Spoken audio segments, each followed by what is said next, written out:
Artivisme.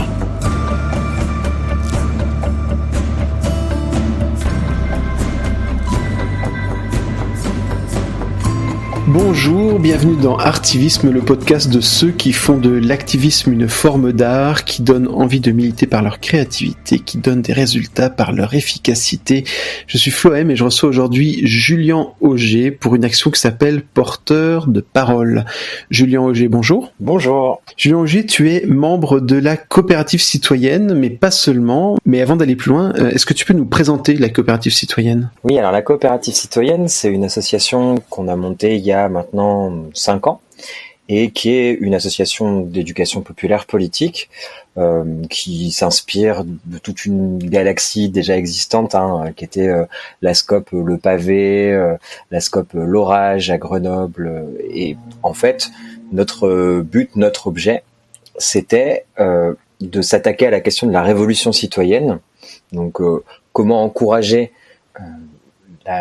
l'éruption des citoyens, des citoyennes dans la chose politique, dans la transformation sociale. On sent que c'est dans l'air du temps, il y a beaucoup d'appels à tout ça, mais en fait, c'est facile à dire et très difficile à faire. Donc nous, on s'était vraiment donné pour objet de cultiver les moyens d'y parvenir, des techniques, des méthodes, des façons de faire qui à la fois donnent du pouvoir d'agir, rendent plus puissants collectivement, et qui, au passage, permet aussi de se constituer du savoir et du savoir-faire utile. Pour moi, c'est les deux jambes de l'éducation populaire. Et voilà, à ce niveau-là, on s'inscrit dans une tradition assez séculaire de l'éducation populaire. Et donc, du coup, j'en déduis que vous menez des actions, que vous avez des actions de formation, peut-être des actions d'accompagnement ?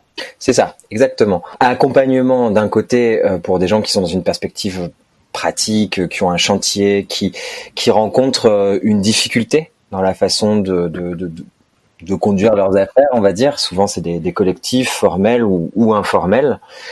Et là, on les accompagne face à leurs problèmes concrets.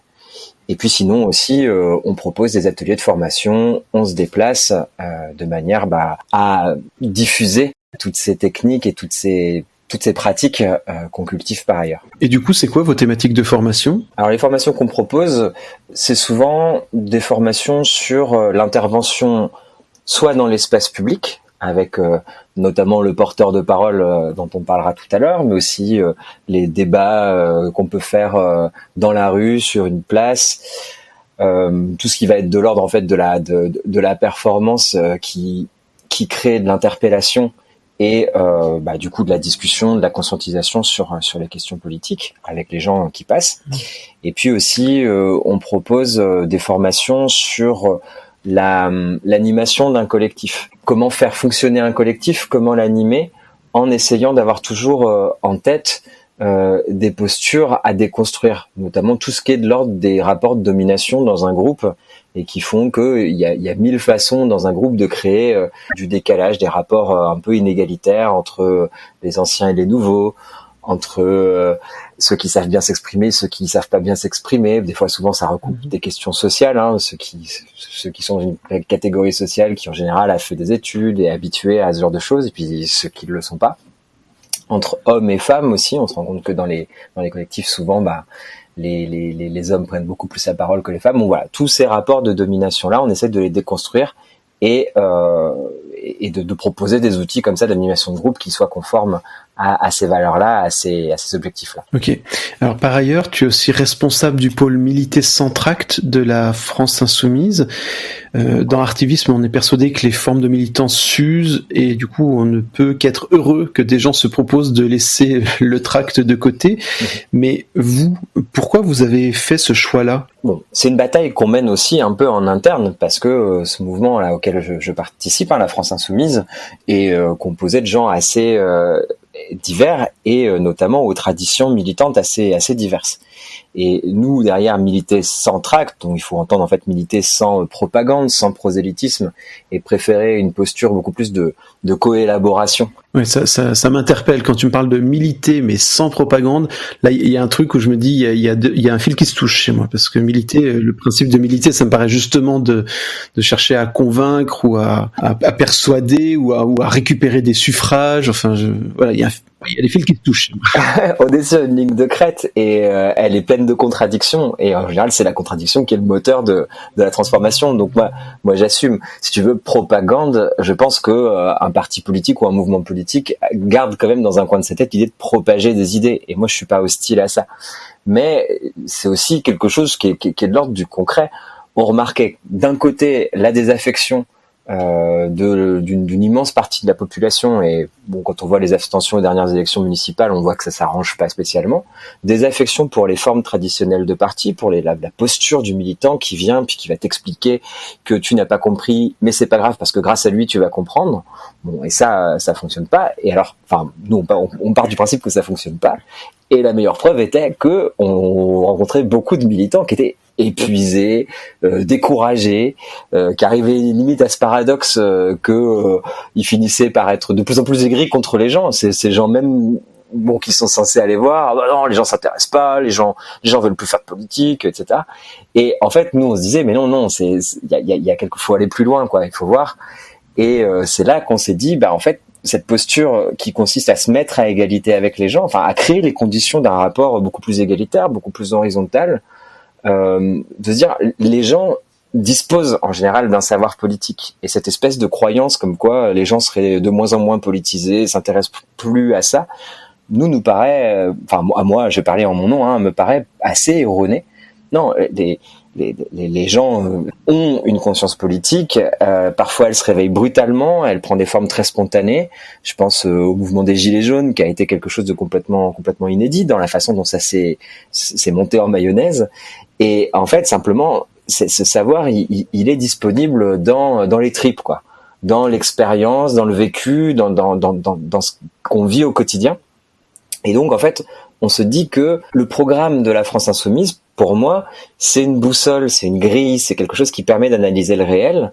Mais pour analyser le réel, encore faut-il s'intéresser au réel, quoi. Et je pense que la posture militante ne peut pas être de plaquer des super bonnes idées sur le réel et essayer de le faire rentrer dedans. Non, c'est l'inverse. C'est essayer d'aller vers les gens, de susciter du récit, du témoignage, ce que j'appelle de la documentation, et réussir ensuite à l'analyser avec le regard qu'est le nôtre, c'est-à-dire des valeurs de solidarité, partage des richesses, conscience de la crise écologique, des choses comme ça, quoi. Et puis essayer de tricoter quelque chose ensemble. Donc j'abandonne pas l'idée que un mouvement politique a un certain regard.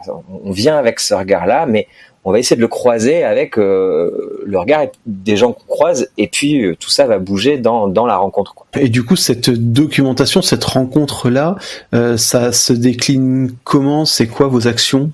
Alors, nos actions, ça varie aussi en fonction du moment, de la stratégie. Là, je peux te parler du dernier moment, qui était celui des élections municipales. Et en fait, on avait essayé de mettre en avant un outil parce que souvent ça permet d'identifier un peu quelque chose pour les militants. Donc l'outil, c'était l'enquête de conscientisation. Et l'idée, c'était conscientisation est un mot qui est un peu lui-même sujet à caution, parce que faudrait pas qu'on pense que l'enquête sert à aller conscientiser les gens. Là, ce serait l'ancienne posture, mais en tout cas la posture conventionnelle. Là, c'est plutôt une histoire de co-conscientisation. On parle aussi d'enquête sensible. Donc concrètement, c'est quoi ? C'est un questionnaire, des questions qu'on a élaborées en amont, qui invite la personne souvent à se raconter, souvent à parler de son vécu, de son expérience du quotidien. Et les questions permettent de guider vers une analyse, voilà. Et on invite la personne à porter son propre regard sur son vécu. Et la personne le militant ou la militante qui réalise l'enquête se nourrit en fait de cette expérience racontée par quelqu'un d'autre, et ça lui permet d'affiner son propre regard. Donc en gros, dans l'enquête de conscientisation, l'intervieweur comme l'interviewé, normalement, se conscientisent au sens où leur conscience d'un problème s'aiguise, s'affine, elle bouge. tout ça dans la discussion, dans la confrontation. Voilà, ça c'était quelque chose sur lequel on a mis l'accent 1 an avant les municipales, en se disant ça c'est un vrai travail pour coélaborer un jugement politique, hein, et une stratégie, dans l'idéal une stratégie de transformation, une stratégie politique qui devait aboutir ensuite au moment des élections. Et puis après, plus on s'approchait des élections et plus on a bifurqué vers d'autres outils qui sont peut-être plus efficaces à l'approche du moment à proprement parler électoral, qui étaient plutôt des outils de coécriture, d'écriture collective, hein, écrire ensemble à 50, 80 personnes, par exemple une charte éthique. Ça c'est ce qu'on est allé faire auprès des insoumis de Bagnolet. Ils voulaient faire une charte éthique pour les futurs élus de leur liste et qui permettent de donner des gages par rapport à la corruption, par rapport aux pratiques antidémocratiques ou qui éloignent la population des décisions. Bon, ils essaient de se donner ça en amont. Et puis avec d'autres, on a fait, je sais plus, à Montreuil, c'était un pacte, voilà, écriture collective d'un pacte. Ce qui était important en fait à chaque fois qu'on a fait ça, c'était vraiment de se dire, proposons des outils pour que vraiment tous les membres qui rejoignent la dynamique en cours d'élection puissent trouver leur place et puissent, à part égale, au même niveau, contribuer à l'élaboration de cette dynamique politique et pas juste quelques traits intelligents qui ont été inspirés par la foudre divine et qu'il s'agira d'admirer, d'écouter, de suivre et d'applaudir. Voilà, on se disait avec des outils comme ça, il y a moyen. Si tu veux, derrière tout ça, il y a vraiment, pour moi, l'imaginaire politique qui s'invente, hein, qui est encore à inventer, de la 6e République. C'est-à-dire de la constituante, le processus constituant, le moment où, parce que dans la France insoumise, c'est un peu l'horizon à moyen terme, c'est d'essayer d'obtenir ça. Le moment où la population, le peuple, la masse des citoyens, je sais pas comment on les appelle, décide de prendre les choses en main et a besoin du coup de le faire ensemble, y compris avec un grand nombre, quoi. Voilà, on essaie de cultiver cet imaginaire-là à l'occasion, certes, d'un calendrier électoral. Moi, je suis pas pour courir après chaque élection, mais c'est vrai que les élections sont souvent des moments de plus grande disponibilité dans la population pour s'intéresser à la pratique politique. Donc, on épouse aussi ce rythme-là, quoi. Donc, en fait, l'enjeu, si je comprends bien, d'avoir des pratiques d'éducation populaire et d'avoir une forme de renouvellement des formes militantes, pour toi, ce serait de donner une préfiguration de ce qui pourrait se passer dans un système politique différent? Tout à fait, ouais, complètement. Je pense que ce qu'on fait, c'est aussi on mène une bataille culturelle au sens large et noble. Enfin, ça veut dire quoi, ça? Pour moi, c'est une bataille sur pas seulement avoir des bonnes idées, des beaux projets dans un cadre existant qui, dans le fond, nous conviendrait. Non, notre but, c'est de sortir du cadre, c'est de le subvertir, c'est de le déconstruire pour en construire un autre. Et ça se fera pas ça se fera pas par opération du Saint-Esprit. Et pour moi, ça se fera même pas avec une avant-garde éclairée, tu vois, qui arriverait au pouvoir et qui dirait bon, maintenant faites ceci, vous allez voir, ça va mieux se passer, quoi. Pour moi, ça se fait que en cultivant des pratiques alternatives et carrément un imaginaire alternatif. Je pense que c'est pour ça que je parle de bataille culturelle, tu vois, c'est un imaginaire complètement différent de celui dont on a l'habitude. Je prends un exemple, tu vois, sur ces municipales là. Bon, moi j'observe. Moi j'habite à Bordeaux. À Bordeaux, là, la majorité sortante s'est pris une déculottée. C'était les héritiers de Alain Juppé. Et à la place, on a une majorité conduite par des écologistes, enfin par Europe Les Verts, et puis du Parti socialiste, du Parti communiste. Bon, la gauche plurielle, on va dire, c'est la social-démocratie, quoi. Et alors c'est marrant parce qu'ils arrivent là et ils expliquent sur leur programme qu'il faut voter pour eux parce qu'il ne faut plus laisser les autres décider pour eux. Mais finalement, dans la pratique, je vois pas le début d'un commencement de comment ça va être différent au niveau du conseil municipal. On a désigné des représentants, ce sera eux, ils vont considérer qu'ils ont raison parce qu'ils ont raison. Et en termes de pratique démocratique, il y a rien qui semble être fait. Enfin, je sais pas, hein, je leur laisse le bénéfice du doute, mais pour permettre vraiment une implication populaire dans l'élaboration de la politique de la ville. et d'ailleurs ça part sur un très mauvais pied, et ça ils y sont pour rien, mais qui est qu'il y a 40% je crois de participation, donc il y a 60% des gens qui de toute façon, même dans ce premier acte de mettre un bulletin dans l'urne, considèrent que c'est une mascarade, qu'il n'y a plus aucune raison d'aller faire ça. On va leur laisser le bénéfice du doute. Bien sûr. Mais c'est vrai que dans les endroits où ça a été installé, sauf quand ce sont éventuellement des petits endroits, ça, on va dire que ça se heurte à la réalité, que peut-être la bataille culturelle, elle est peut-être là aussi à instiller dans l'esprit des gens et puis même dans leur pratique l'implication politique, et pas simplement de chercher à avoir des personnes qui vont être des bénévoles ou des pseudo-bénévoles sympathiques qui vont gérer la ville exactement comme ils ont décidé pendant 5-6 ans. Pour redonner le goût de ça, faut redonner le goût, faut redonner l'appétit, faut redonner le désir. Et pour moi, il faut que ça soit jouissif, quoi. Je dis ça parce que j'avais lu un bouquin qui m'avait vachement marqué il y a peut-être maintenant 7-8 ans, qui était un bouquin de Paul Ariès qui s'appelait Le socialisme gourmand. Alors malheureusement, le mot socialisme a été pas mal abîmé dans la période par Hollande et ses potes, mais j'aimais bien l'idée de gourmandise en tout cas. Voilà. S'impliquer là-dedans, et je pense qu'on va y venir aussi. Le porteur de parole, pour moi, il a cet avantage-là, c'est que tu te fais du bien, quoi. Et franchement, se faire du bien à militer, se faire du bien à essayer d'agglomérer, de convaincre, à essayer de transformer le monde, pour moi, c'est la base, quoi. Et en fait, on est aussi vachement à réfléchir à comment sortir de la posture du militant triste, du militant qui souffre, du militant qui tous les 4 matins a toutes les raisons de se décourager. Bon, faut absolument faire un pas de côté par rapport à ça. Et moi, j'ai pas la solution, mais c'est aussi une boussole, on va dire, dans les techniques qu'on essaie de cultiver et de développer, quoi. C'est une très belle introduction à Artivisme, je trouve. Tout à fait, ouais. Arrêter avec le militant triste.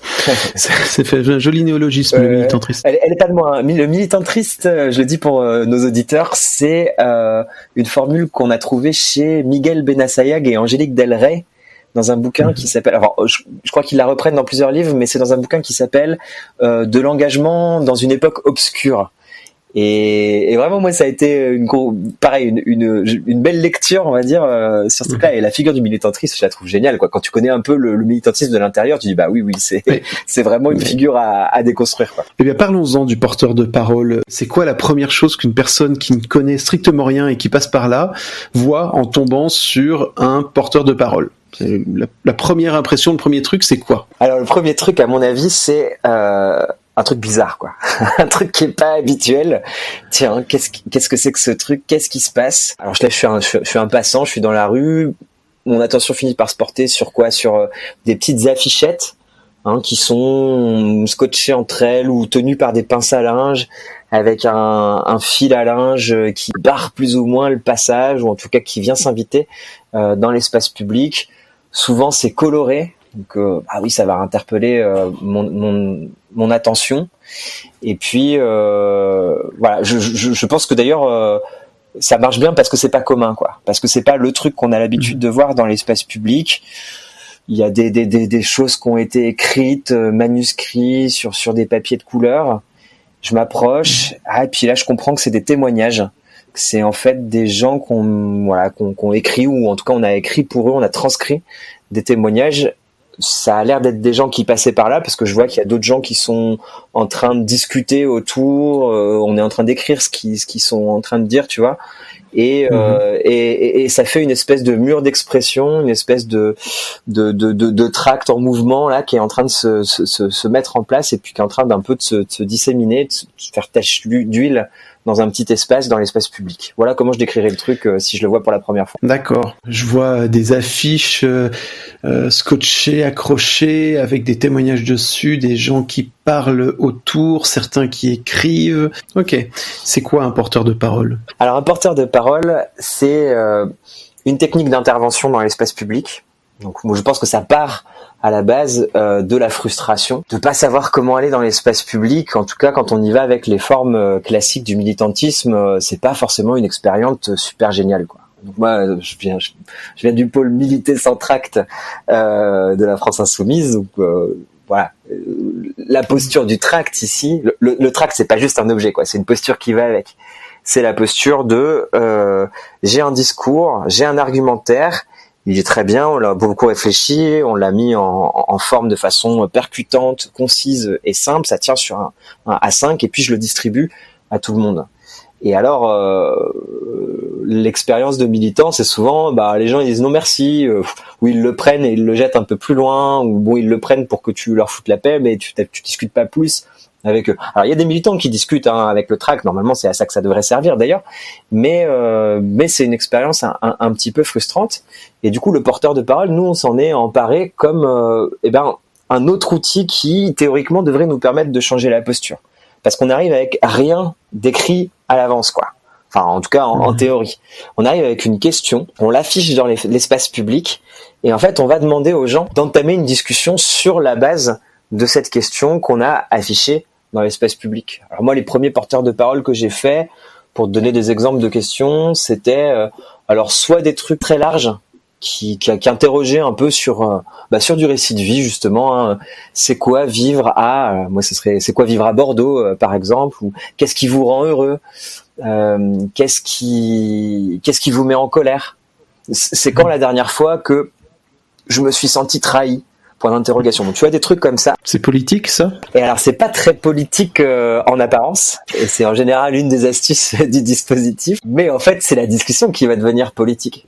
C'est-à-dire que si la personne elle a des trucs à lâcher, elle a des trucs sur le cœur qui sont pas politiques du tout, après tout, pourquoi pas, tu vois. On n'est pas là pour dire non, parle exactement du domaine dont j'ai envie que tu me parles. En revanche, je suis pas son psy, je suis pas son pote, on se rencontre dans un espace public, en fait, assez vite ça va virer à la discussion, ça va se limiter à de la discussion que tu peux avoir avec quelqu'un que tu connais pas encore très bien. C'est pour moi de la discussion politique, de la discussion citoyenne. Qu'est-ce qui me rend heureux? C'est qu'est-ce qui me rend heureux dans la vie collective, à l'extérieur, dans l'espace public. Moi, je pense que c'est plutôt le mode d'intervention qui va amener assez naturellement à de la discussion politique. En tout cas, l'amorce, il faut surtout pas qu'elle soit orientante, tu vois. Qu'est-ce que vous pensez de la proposition de Jean-Luc Mélenchon de faire une 6ème République? Putain, ça pue l'arnaque à 10 000, quoi. Donc non, en fait, vraiment. Alors après, voilà, moi, si j'ai envie de parler des trucs qui me rendent heureux, c'est le fait que Macron se soit pris une rouste au municipal, moi, en tant qu'animateur de porteur de parole, je m'interdirais pas d'en parler. Mais je ne le ferai qu'à condition que ce soit créé un climat de confiance et de connivence tel que j'aurais pas l'impression de brusquer l'autre avec mon truc, quoi. C'est-à-dire qu'en fait, on crée vraiment d'abord les conditions d'une discussion qui sera polie, sympathique, et surtout pas un truc où je vais venir imposer mon point de vue, quoi. Parce que là, la personne, il faut se dire que la personne n'est pas venue dans l'espace public pour discuter avec moi. Moi, j'y suis allé pour discuter avec elle, mais pas elle. Donc ça crée déjà un rapport qui est pas tout à fait égalitaire, quoi. Et donc, d'abord, je crée les conditions pour une discussion. Si la personne a envie de rester quelques minutes dans ce cadre-là, parce que sa curiosité l'a amené à ça, parce que sa sympathie, éventuellement, pour ce qu'il y avait décrit sur le porteur de parole, l'avait conduite à ça, là, elle reste. Et là, on peut avoir une discussion, et la discussion, elle sera alimentée par les deux bois, quoi. Le bois de la personne qui arrive et le bois de moi en tant qu'animateur de porteur de parole. Voilà. Et on a une discussion politique qui est pas prédéterminée. Elle va parler de ce dont on a envie de parler l'un et l'autre, et en essayant de se respecter l'un l'autre. Bien sûr, moi, je vais plutôt me laisser guider aussi par ce que la personne a envie de raconter, par ses préoccupations. Et puis, à un moment, dans la discussion, j'essaie de repérer une pépite, une ou plusieurs pépites. Un truc dont je trouve que c'est beau, c'est pertinent, ça me plaît. Tu vois, c'est très subjectif. Et je vais proposer à la personne d'écrire la pépite sur une feuille de couleur qu'on a à côté, tu vois. Et ça va être une citation, un témoignage, je vais mettre des guillemets. Puis à la fin, je vais mettre le prénom. Je propose de mettre l'âge aussi en général, comme ça donne un peu je sais pas, pour moi on imagine mieux la personne qui a parlé. Et puis si elle est d'accord, on l'affiche sur le fil à linge à côté de la question. Et en quelques heures, on se retrouve avec plein de bouts de témoignages comme ça qu'on met là. Et c'est chouette parce que ça laisse une trace, quoi. On a fabriqué quelque chose ensemble. Et en plus, on s'est réapproprié un temps, l'espace public, qui de plus en plus s'est complètement vidé de cette fonction qu'il avait depuis, je sais pas, les anciens, l'Antiquité, à savoir sa fonction d'agora, sa fonction de forum, chez les Grecs, chez les Romains. qui était l'espace où on pouvait confronter nos points de vue et faire vivre la démocratie au sens premier du terme. Donc les effets recherchés, c'est se réapproprier de l'espace public, c'est avoir cet effet de documentation, comme tu le disais tout à l'heure, de je prends des informations, mais j'en donne aussi, mais finalement dans le fond, en fait, on discute et on se co-forme ou on co-évolue. Il y a quoi d'autre comme effet recherché? C'est déjà en germe dans ce que tu disais, mais je préfère le repréciser. Il y a l'idée de donner à voir. C'est-à-dire que bien sûr on prend de la documentation pour nous-mêmes, mais on la donne à voir dans l'espace public, on la donne à lire dans l'espace public. Les gens quand ils discutent, je suis sévère avec le militant politique, c'est pas pour, j'ai aucune rancœur particulière, je force un peu le trait. Surtout que tu en es un. Voilà, tout à fait. Donc c'est bon, c'est réglé. Il y a pas, je suis dans le même camp. Non, mais si tu veux, moi j'ai des souvenirs de discussions avec des militants politiques un peu à l'ancienne. Souvent les militants d'extrême gauche d'ailleurs, c'est rigolo, où tu te fais avoir une fois quoi, ça discute, à la fin il essaie de te vendre son journal et si jamais au début le premier coup tu prends le journal, puis au coup suivant tu dis non mais en fait je le lis pas et puis ça me saoule, mais t'es poli et puis en fait dès lors qu'il voit qu'il n'arrivera pas à te vendre son journal ou à te filer son tract ou à te faire signer sa pétition, et ben il se détourne et il va voir quelqu'un d'autre quoi, tu vois, et tu dis mais c'est fou en fait, le mec il m'a pas écouté. J'ai vraiment l'impression d'avoir été une urne quoi, un truc dans lequel venait se vider tout ce qu'il avait à me dire, mais en fait tu vois il y a pas eu de rencontre quoi, il y a pas eu de et je trouve que dans le porteur de parole, le fait d'écrire et d'afficher, il y a vraiment un truc de dire mais regardez, votre parole est légitime. En fait je pense qu'il y a un travail de relégitimation aussi de la parole des gens qui sont en face quoi. Puis après j'imagine que les gens ils réagissent les uns sur les autres par papier interposé. Exactement. Parce que c'est visible. Il y a une forme de dialogue multiple quoi, avec plein de voix, une polyphonie, tu vois, de trucs qui se confrontent. Moi j'aime bien quand mon porteur de parole il est support de trucs contradictoires, puis on les met à côté, comme ça on voit bien quoi. Parce que pour moi la démocratie c'est la contradiction quoi. C'est la contradiction de point de vue. Non, on pense pas tous la même chose, on voit pas tous le monde de la même façon, et tant mieux.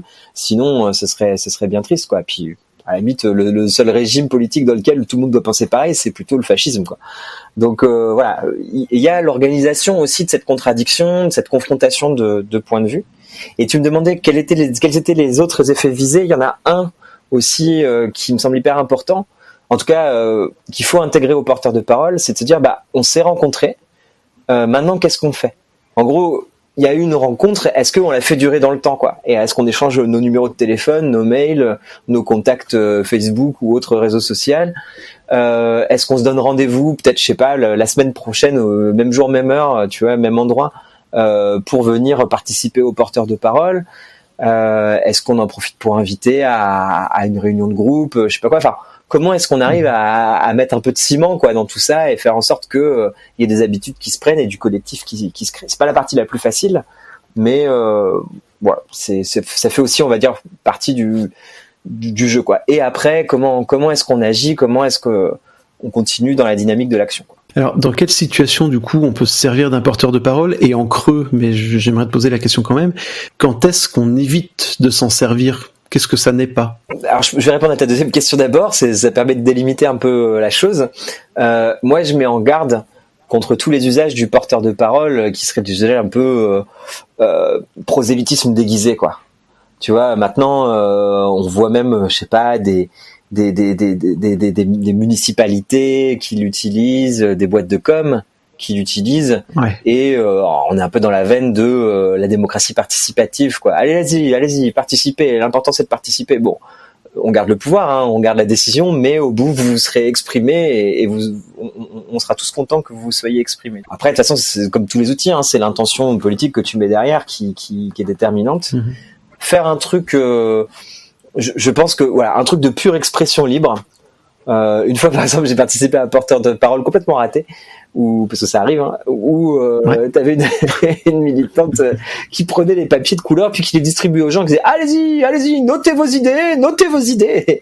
Et en fait, tu vois, il y avait l'illusion d'une espèce de collecte un peu sondagière qui provoquait en fait aucune rencontre et puis même qui brusquait les gens. Donc voilà, moi encore une fois, l'aspect affichage, il fait partie du truc, mais c'est l'aboutissement, c'est le prétexte, c'est la façon un peu d'interpeller, mais en fait pour moi le porteur de parole c'est avant tout de la discussion. Ce qui fait qu'il faut aussi avoir une précaution un peu méthodologique. Je pense pas qu'un porteur de parole ait une quelconque valeur scientifique en termes de sciences sociales. Ce serait un peu illusoire de dire bon, et puis derrière on va pouvoir l'analyser, ou alors regardez, le porteur de parole c'est donc la parole des citoyens, donc c'est la vérité. Bien sûr que non, il y a 1000 biais dans la façon d'animer une discussion, et tu peux faire, à la limite, si t'es un peu machiavélique, tu peux faire dire ce que tu veux à ton porteur de parole. Tu choisis de noter les pépites que tu veux, etc. Donc voilà, faut pas mystifier ce truc-là. En revanche, après, qu'est-ce que c'est ? C'est parce que c'était ta première question. Hein, à quoi ça sert ? Pour moi, ça sert vraiment à la base à interpeller, à secouer, à animer, à se réapproprier cet espace public. Je l'ai déjà dit tout à l'heure. Et puis, voilà, quand on crée de la discussion, on crée de la rencontre, on crée un lien. Et ce lien, après, il importe de continuer à le cultiver, et de le cultiver avec la même honnêteté qu'on a eu au départ en faisant le porteur de parole, quoi.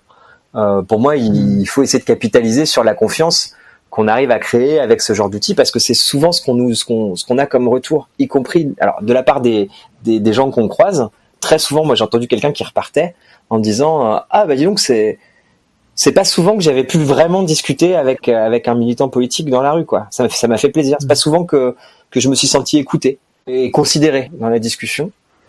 Et d'autre part, on a des retours de militants qui disent ah là là, je me suis fait vraiment plaisir ce coup-ci. Et ça faisait longtemps que je m'étais pas fait autant plaisir à aller sur un marché ou à aller dans une rue passante pour aller militer. C'est une boussole. Voilà, c'est une boussole de se dire tiens, s'il y a eu du plaisir et du plaisir partagé, c'est celui-là qu'il faut cultiver. Ce qu'il faut éviter, c'est de faire un porteur de parole militant, en somme. C'est de chercher à faire un porteur de parole pour transmettre absolument une idée, ou ce qu'il faut éviter. Donc ça dévoirait l'outil que d'arriver en ayant déjà une certaine idée de ce qu'on a envie de transmettre, et puis d'avoir déjà un périmètre destiné à la discussion. Ouais, complètement. Alors ça, c'est quand vous élaborez la question de votre porteur de parole, dites-vous bien, est-ce que ma question est prête à accueillir, est assez large pour permettre vraiment aux gens d'y répondre, de se sentir à l'aise avec répondre leur propre réponse, leurs propres sentiments. Si vous commencez en fait, si vous avez déjà une idée des réponses que vous voulez, c'est sûrement que votre porteur de parole, il va pas marcher. Ou en tout cas, il sera biaisé. Et, bon, ça risque de passer un peu comme un piège, quoi, comme une arnaque. Pour les gens, et c'est pas du tout ce qu'on vise. Le point de vigilance, c'est attention à l'outil. L'outil en soi n'a pas de valeur intrinsèque. Ce qui compte, c'est la posture que vous y mettez. Cette posture du porteur de parole, c'est vraiment une posture d'ouverture, d'écoute, de relation horizontale et d'accueil de la parole de l'autre. Il faut que vous disiez qu'en fait, est-ce que dans le porteur de parole, vous laissez la possibilité à ce que votre propre point de vue lui-même bouge. Et c'est ça qui, à mon avis, peut servir un peu de garde-fou. Il y en a d'autres, des points de vigilance à avoir ? Essayez de vous débarrasser de tous les codes qui intuitivement vont amener les gens à vous fuir. Dans l'espace public, tu retrouves trois figures, je sais plus qui a documenté ça, mais ça me parle bien. 3 figures principales, il y en aura peut-être d'autres, mais qui est celle du marchand, du moraliste et de l'artiste. Alors, artiviste, pour le coup, là aussi, ça va faire une confirmation, à mon avis, de la ligue de l'émission. Je pense qu'il te manque le SDF. Peut-être. Je l'avais entendu, il y avait le SDF. Peut-être le SDF, ouais, t'as raison. Et alors, tu vas voir où je le range, moi, derrière. On va dire que le marchand, c'est celui qui te demande de l'argent, tu vois. Donc le SDF, à la rigueur, le SDF, c'est marrant parce qu'il va naviguer un peu entre ces trois-là. Mais je suis d'accord pour en faire une 4e figure, il y a pas de souci. En tout cas, le marchand, c'est celui qui va te demander de l'argent, qui va chercher à te vendre quelque chose. Donc, tu as toutes les enseignes commerçantes, mais tu as aussi les gens qui viennent te voir et qui vont essayer de te vendre un truc. Alors, peut-être qu'on en a moins l'habitude, je sais pas, le cireur de chaussures, le marchand de journaux à la criée, tout ça a un peu disparu aujourd'hui. Il y a la figure du moraliste qui va être un peu... normalement, elle te vend rien, en tout cas pas de façon... vraiment marchande, hein, c'est les témoins de Jéhovah. À mon avis, le militant politique est souvent intuitivement étiqueté à ça, quoi. Il a un discours à te vendre, une pétition à te faire signer, un tract à te filer. Oui. Il va te vendre sa camelote politique. Et puis il y a la figure de l'artiste qui, lui, est en train de faire quelque chose d'esthétique, en train d'essayer de mettre du beau, de la signification dans l'espace public. souvent les deux premières figures elles sont pas très bien vues. Alors oui, t'as le croisement des deux premières figures aussi, hein, le militant de l'ONG, tu sais, qui arrive et qui dit vous n'auriez pas une minute à m'accorder s'il vous plaît. Bon bah ça, moi quand je vois ça en général, je fais 3 pas de côté pour essayer de l'éviter, parce que je sais très bien que le mec à la fin il veut me soutirer de l'argent pour son ONG. Donc lui il est à la fois marchand et moraliste, c'est encore pire. Bon bref, il y a un peu tout ça, et je demande juste aux gens de dire voilà, comment juste faire en sorte de pas être étiqueté à une de ces figures, en tout cas à celles qui sont négatives, parce que là, dans ces cas-là les gens vont détourner leur chemin. Et ce que j'aime bien dans le porteur de parole, c'est quand il prend un peu la question esthétique, quoi, qui fait ça de façon un peu jolie. Des fois, on a des copains qui faisaient le porteur de parole, qui plutôt que de faire ça sur des feuilles de couleur, ils faisaient ça sur des cartons qui peignaient en direct avec des bombes. Et puis, ils prenaient des stylos à la gouache, là, Posca, et ils essayaient d'écrire de façon jolie, un peu calligraphiée, la parole des gens. Et en fait, quand tu passes comme ça, tu dis ah tiens, c'est marrant, ça doit être une performance d'art contemporain, tu vois, et en général ça passe mieux, quoi. Les gens entrent plus facilement dans le dispositif. Si je résume, les points de vigilance supplémentaires, en plus de ne pas y aller en ayant un objectif prosélyte, ce serait d'éviter de tomber dans la catégorie des gens qu'on peut croiser dans l'espace public et pour lesquels on pourrait ressentir une forme de répulsion, et ensuite de faire en sorte que l'action elle soit esthétiquement belle, ça rajoute quelque chose, que ce soit calligraphié, dessiné, joli, c'est ça ? Ouais, tout à fait. Ouais.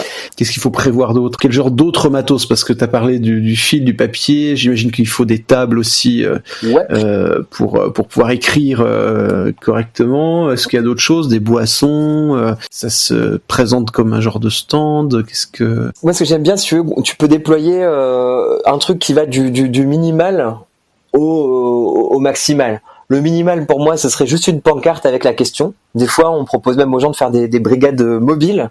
Hein, ils ont juste la question écrite sur une pancarte qu'ils tiennent entre leurs deux mains, puis ils se promènent. Et puis, ils voient les interactions qui ont lieu, qui s'opèrent. Mmh. Et puis, sinon, tu peux avoir, donc tu as le porteur de parole, ensuite tu déploies une corde. Alors tu vois, c'est un truc qui s'enlève facilement si jamais je sais pas, la police municipale n'était pas d'accord, tu négocies, s'ils veulent vraiment pas, tu leur dis bah regardez, on l'enlève et puis tout va bien. Et puis après tu peux à partir de là déployer un peu tout un petit village militant, quoi. Hein, tu peux poser effectivement une table sur laquelle les gens vont pouvoir bien sûr s'appuyer pour écrire eux-mêmes, ou en tout cas on peut écrire pour eux les affichettes, mais tu peux mettre une table plus grande où il y a du café, des gâteaux, de la documentation, parce que ça n'empêche pas qu'à la fin tu mets ta pile de tracts ou de je sais pas quoi, et tu le donnes aux gens quand ils partent en leur disant bah voilà, moi, mon point de vue, il est quand même assez bien résumé là-dedans, tu vois. Le but est pas non plus de se dissimuler. Très très vite, les gens te demandent mais du coup t'es qui, pourquoi tu fais ça ? Ah bah moi je suis militant dans telle organisation, et en fait ça fait partie aussi de l'honnêteté, quoi, de le dire aux gens. Enfin moi je me cache jamais. L'intérêt du porteur de parole en homme sandwich, j'ai envie de dire, avec un tableau devant, derrière ou un panneau mobile, c'est que ça demande pas de demande spécifique d'occupation de l'espace public, alors que s'il y a une table, ce genre de choses, en fait, normalement, il faut passer par la demande d'occupation temporaire de l'espace public à la municipalité. Tout à fait. Bon, moi, je te dirais que les porteurs de parole, à chaque fois, je les fais sans demande d'occupation de l'espace public. C'est aussi un peu, bon, ça fait partie de la démarche politique. C'est aussi un peu de reprendre un peu le pouvoir sur cet espace.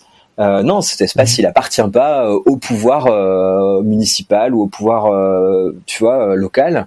Quand on fait ça, on est une forme de contre-pouvoir, et moi, j'assume cette forme de conflictualité. Bien entendu, quand je forme des groupes aux porteurs de parole, mon but est pas que ils se fritent avec la police, qu'ils aient plus jamais envie d'y aller, etc. Donc voilà, on y va prudemment. Et si la police, c'est arrivé, hein, si la police venait pour en général, elle est envoyée par le maire, d'ailleurs, c'est assez marrant. C'est assez marrant comme vraiment les pouvoirs locaux maintenant n'ont plus aucune tolérance des contre-pouvoirs, quoi. Ça les effraie tout de suite, très vite. Ouais. Je pense que c'est un signe un peu de l'époque. Et du coup, bon, bah, on discute. Et la plupart du temps, en fait, ils venaient juste voir ce qui se passait. Ils voient que en soi, il n'y a pas de trouble à l'ordre public. Si vraiment tu tombes sur des zélés ou je sais pas. Bah tu remballes et puis tu pars en brigade mobile et tout va bien, quoi. Rassurant. Tu parlais de formation. Les gens en amont de l'action, ils sont préparés comment les intervieweurs, on peut même pas parler d'intervieweurs, les personnes qui vont discuter avec les autres gens. Il faut avoir un bagou particulier ou Non, justement, l'idée, c'est vraiment que tout le monde devrait pouvoir se sentir à l'aise là-dedans. Chacun y va aussi avec sa propre appréhension de la discussion et de l'espace public. Il y a des gens qui sont très timides, il y a des gens qui, on essaye de se répartir un peu les tâches de manière à ce que personne soit mis mal à l'aise là-dedans. Donc ça, à la rigueur, c'est ce à quoi on se prépare un peu en amont. Moi, ce que je fais avec des groupes que je forme en général, c'est que je leur propose de jouer un peu le rôle. On a la question, et puis on se demande à chacun de répondre à la question par petits groupes de 2 et en s'interviewant. Et à partir de là, une fois qu'on l'a fait entre nous, on est prêt à y aller à l'extérieur. Ça fait toujours un peu peur. Ça fait toujours un peu peur d'y aller. Les gens, on peut être un peu mal à l'aise. Et puis en général, c'est vraiment par la pratique. Au bout de 5-10 minutes, le truc se débloque. Nous, quand on fait avec la coopérative citoyenne une formation porteur de parole, en général, très très vite, au bout d'une demi-heure, on propose d'aller dans l'espace public, sans le porteur de parole, sans matériel spécifique, juste des petits écriteaux avec la question là, des brigades mobiles. Et on dit, on va le tester pendant une demi-heure. Vous y allez par 2, vous vous mettez dans l'espace public, puis vous observez juste ce qui se passe. Observez juste les discussions qu'il y a. Essayez de pas d'aborder les gens. Attendez 5 minutes avant de commencer à aborder la première personne. Observez d'abord comment ça se passe. Et en fait, ce pédiluve, tu vois, le petit bain, il se passe en général tellement bien qu'après les gens sont hyper motivés et souvent on part faire le porteur de parole dans l'après-midi. Ça c'est quand on a la journée, quoi. Après, pour les gens qui nous écoutent et qui voudraient se lancer dans un porteur de parole sans trop de formation, ça se fait. Franchement, allez-y. Si vous voulez un peu vous préparer, moi j'ai essayé de donner des éléments là, mais il y a des tutos qui existent sur YouTube, notamment la coopérative Le Contre-Pied avait fait un film qui doit durer 1 heure, je crois, sur le porteur de parole, et qui est très très clair, qui met à l'aise, qui donne des idées de questions, enfin qui refait un peu. Alors ils avaient fait un DVD, mais vous le trouvez aussi gratuitement sur leur site en streaming. Ça peut être une piste, mais il y a pas mal de trucs qui circulent. En tout cas, moi, ce que je donne comme conseil aux auditeurs, c'est allez-y, jetez-vous à l'eau. Et puis partagez avec le site de l'émission, partagez avec la coopérative citoyenne, vous nous trouvez sur internet. C'est vraiment en se motivant à plusieurs qu'on arrive à le faire, mais c'est vraiment quelque chose pour lequel il est assez facile de se lancer à l'eau, je pense, d'expérience. On retrouvera peut-être des infos sur le site. C'est coopérativecitoyenne.fr, tout attaché. Coopérativecitoyenne.fr, ok, on retrouvera peut-être des informations par là-bas, puis peut-être autour de ce son, nous mettrons des liens en fonction de ce qu'on arrivera à trouver. Et puis on arrive tranquillement vers la minute de la victoire. La minute de la victoire. Se relier à l'émotion d'un vécu engagé, partager ce ressenti fort, se donner l'énergie d'aller plus loin.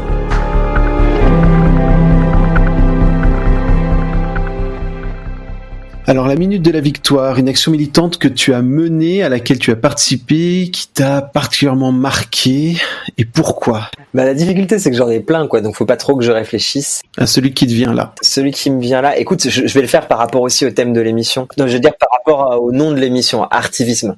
Le moment, moi, le plus jouissif, le plus victorieux, je crois, c'est quand j'ai découvert le théâtre de l'opprimé. Avec dans sa forme particulière du théâtre forum, et où en fait on avait fait ça à Avignon pendant le festival, donc en plus il y avait un aspect on essayait d'aller questionner aussi la pratique du théâtre telle qu'elle est dominante dans ce festival. Et donc ce qu'on avait fait, c'était on avait rédigé une petite scénette à plusieurs avec 4, 5, 6 militantes, une petite scénette qui portait sur la question de la pauvreté. En fait, c'était l'histoire d'un type qui perd son boulot. Alors, il en parle avec ses voisins, mais tout va bien. Hein, il est pas trop, Et puis finalement, on lui coupe l'électricité. Donc là, c'est pas terrible, mais il va s'en sortir. C'est juste un malentendu.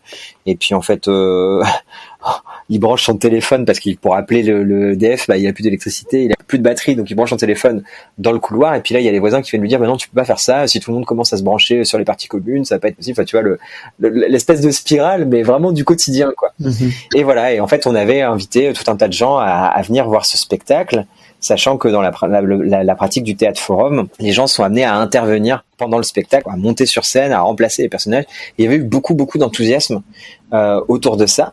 Et en fait, ça avait motivé tout le monde après à essayer de s'organiser pour mener des actions pour l'éradication de la pauvreté. Pour moi, c'est une victoire parce que je te dis, ça avait été un moment hyper jouissif, hyper joyeux, très très actif, très pratique et en même temps où il y avait un regard très très aiguisé des gens sur la question de la pauvreté et on n'était pas juste au niveau de la tête, du cerveau, on était aussi au niveau du cœur et des tripes. Et pour moi, ça avait été un petit succès ce jour-là. Ouais. Et puis quand on connaît un peu l'envers du décor du Festival d'Avignon, on voit aussi ce que ça peut avoir comme résonance chez les personnes qui travaillent dans ce grand moment très particulier qu'est le Festival d'Avignon. Mais on va pas développer. On va saluer les intermittents du spectacle qui sont privés, si on peut le dire comme ça, du Festival d'Avignon en ce mois de juillet 2020. Ouais. Bon courage à eux. On pensait pour eux. Et c'est maintenant l'heure de l'actualité, la revue de quelques autres actions menées récemment.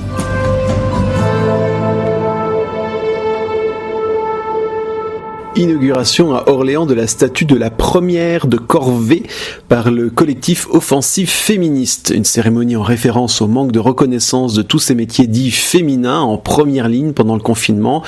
Utilisation d'une statue existante, rhabillée d'une blouse et d'une plaque pour l'occasion, reprise des codes de l'inauguration avec tapis rouge, discours de l'artiste et d'une fausse sous-préfète, danse de groupe en tenue de Rosie la rifteuse. Le collectif a aussi profité de son espace médiatique pour dénoncer les violences conjugales. Les extras de la restauration de l'hôtellerie du tourisme ont procédé à un enterrement le 23 juin devant l'Assemblée nationale.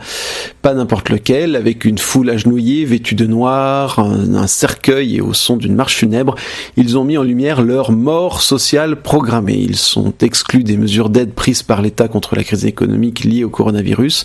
Leurs droits disparaissent et l'embauche n'est toujours pas au rendez-vous. C'est la suite d'une autre action de visibilité le 10 juin. Ils s'étaient pendus par la cravate sur la place de la Concorde.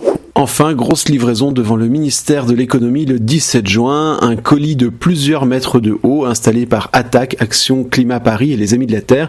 Il s'agissait de dénoncer les impacts nocifs multiples d'Amazon sur l'emploi, le social, le climat, les recettes fiscales. Le logo retourné de la firme figurait bien en évidence, comme quoi même les colis de livraison peuvent faire la gueule. Julien Auger, merci beaucoup. Merci pour ce moment, comme dirait l'autre. Et puis, on te retrouve à la coopérative citoyenne et puis probablement dans plein d'autres actions à venir dans les semaines et les mois qui viennent. Ouais, avec grand plaisir. Bon courage à toi. Merci beaucoup et puis à bientôt. À bientôt. Merci d'avoir écouté ce podcast jusqu'au bout. C'était Artivisme avec aujourd'hui Julien Auger. Vous pouvez retrouver ces émissions sur floem.fr, phloem.fr, ainsi que sur la plupart des plateformes audio. Retrouvez aussi des productions sur YouTube, Facebook et Twitter autour de l'esprit critique, ciblant la com politique et publicitaire, autour de l'art de militer, avec humour et sérieux. Si cette émission vous a plu et que vous considérez qu'un plus grand nombre de personnes gagnerait à l'entendre, sentez-vous libre de la partager sur les réseaux sociaux. Pour soutenir cette production médiatique, vous pouvez faire un don ponctuel ou mensuel en suivant le lien qui est en description vers la page Tipeee FloemSev. Un grand merci à celles et ceux qui ont déjà contribué. Vous pouvez également vous inscrire en formation à distance pour vous aussi pratiquer l'art délicat de l'indélicatesse. Dans notre prochain numéro, nous recevrons Maxime Lenné qui nous parlera de l'action des Blanquer Games. D'ici là, faites comme vous pouvez mais ne lâchez rien. À bientôt.